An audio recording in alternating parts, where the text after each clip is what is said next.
अस्सलाम वालेकुम friends, I hope आप फिट एंड फाइन होंगे। आज का रिव्यू बहुत ही इंफॉर्मेटिव और यूज़फुल है, इसलिए वीडियो को एंड तक देखिएगा। हम बात करेंगे क्रेलॉन फाउंडेशन स्टिक की और ये स्टिक फाउंडेशन क्यों इस्तेमाल की जाती है।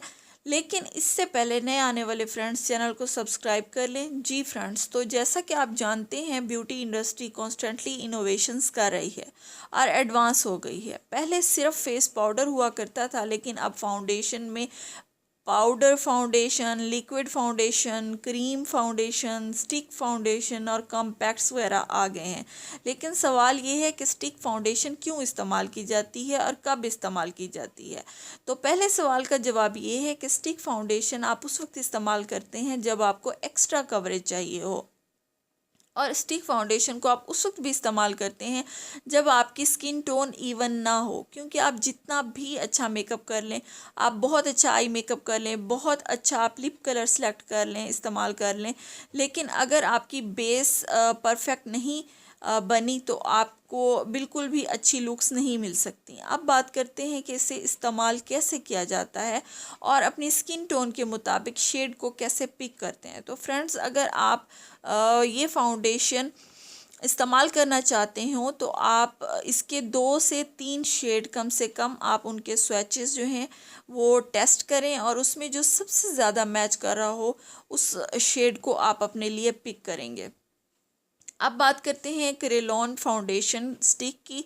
तो ये फाउंडेशन बेस्ट फाउंडेशन है। ये लॉन्ग लास्टिंग मेकअप बेस के लिए बहुत ज़बरदस्त है और ये फाउंडेशन आपको इफ़ेक्टिव कवरेज देती है। और इस फाउंडेशन में आपको 205 कलर्स जो हैं अवेलेबल हैं। और अगर हम बात करें इसकी पैकिंग की, तो ये फाउंडेशन स्टिक आपको 25 ग्राम्स में मिलती है और इसकी प्राइस तकरीबन 2000 है। अब बात करते हैं कि इस स्टिक को कैसे इस्तेमाल किया जाए। तो आप इसको डायरेक्टली इस्तेमाल कर सकते हैं और उसके बाद आप इसको इस तरह से अपनी स्किन पर डायरेक्टली लगाएंगे और फिर किसी स्पॉन्ज या ब्रश से आप इसको ब्लेंड कर देंगे।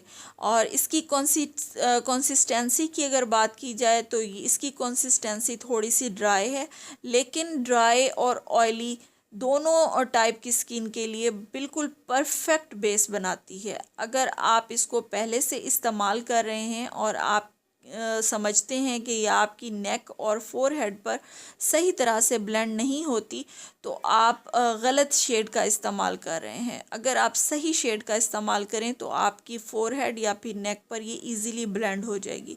जी फ्रेंड्स, तो ये थी हमारी आज की वीडियो। उम्मीद है आपको पसंद आएगी। कमेंट सेक्शन में ज़रूर बताइएगा।